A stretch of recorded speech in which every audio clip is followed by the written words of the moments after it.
Skandal dana desa di Simpang Sari, BUMDes Masagi, dikuasai segelintir orang, ratusan juta menguap tanpa laporan. Garut Cisurupan bau busuk pengelolaan badan usaha milik desa. BUMDes Masagi, Desa Simpang Sari, Kecamatan Cisurupan, Kabupaten Garut, makin tercium.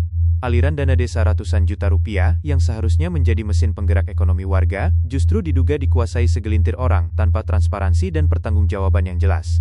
Senin, tanggal 1 September tahun 2025.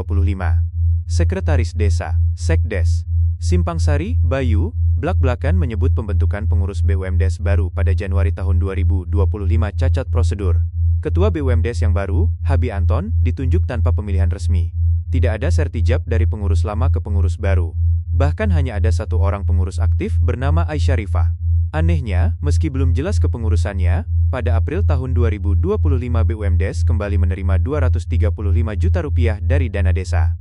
Hingga kini, laporan per semester tidak pernah dibuat, ungkap Bayu. Lebih parah, pengurus lama yang diketuai ISEP masih menyisakan masalah. Dana desa 60 juta rupiah yang dikucurkan hanya terrealisasi 30 juta rupiah, dan kini menjadi temuan inspektorat. Laporan pertanggungjawaban pun tak kunjung ada. Praktis, BUMDes lama bubar jalan tanpa meninggalkan aset usaha. Ketua BUMDes Masagi, Hai Anton, saat dikonfirmasi mengakui dirinya mengelola dana 235 juta rupiah untuk berbagai kegiatan. Ia merinci penggunaan dana, mulai dari renovasi kantor 6,4 juta rupiah, pengadaan barang, CCTV, kulkas, wifi, rak, lebih dari 10 juta rupiah, hingga sejumlah usaha yang tersebar pada pengurus dan keluarganya. 1. 100 juta rupiah dikelola langsung oleh dirinya, 57 juta rupiah untuk jual beli beras 4 ton, sebagian di kantor BUMDes 2,6 ton. 2. 28,5 juta rupiah untuk pakan ayam petelur oleh Surya. 3. 15 juta rupiah usaha makaroni yang dikelola anaknya. 4. 38 juta rupiah usaha pupuk dan LPG oleh bendahara. 5. 17,5 juta rupiah usaha pupuk oleh divisi UMKM. 6. 8 juta rupiah dipinjam oleh Sekdes Bayu untuk usaha warung. 7. 8 juta rupiah dipinjam oleh AI untuk usaha daging ayam. 8. 6 juta rupiah untuk santunan anak yatim.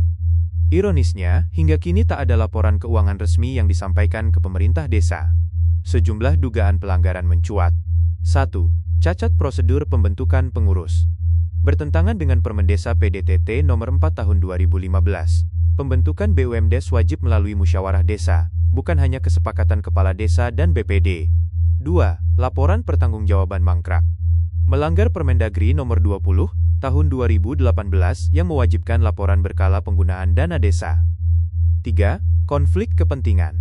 Dana desa justru dipinjam oleh perangkat, Sekdes Bayu, dan dikelola oleh keluarga ketua. Anaknya mengelola usaha makaroni dan jual beli beras. Ini melanggar prinsip good governance dan berpotensi penyalahgunaan wewenang. 4. Indikasi tindak pidana korupsi. Sesuai UU Tipikor No. 31 tahun 1999 Jo. UU No. 20 tahun 2001, penggunaan dana negara yang tidak jelas laporan, tidak sesuai peruntukan, atau menguntungkan pihak tertentu, berpotensi dikategorikan sebagai tindak pidana korupsi dengan ancaman hukuman maksimal 20 tahun penjara. 5. Masyarakat dirugikan, APH didesak bertindak. Alih-alih mendorong ekonomi desa, BUMDes Masagi justru terjebak praktik serupa koperasi keluarga. Ratusan juta rupiah yang berasal dari dana desa, kini terkesan raib tanpa arah jelas. Masyarakat pun bertanya-tanya, apakah BUMDes benar-benar milik desa, atau hanya milik segelintir orang yang dekat dengan kekuasaan? Kasus ini kini menjadi ujian serius bagi inspektorat, kepolisian, dan kejaksaan Garut. Tanpa langkah tegas, dana desa berpotensi terus dijadikan bancakan, sementara warga dibiarkan hidup dalam kesulitan ekonomi. Reporter ASB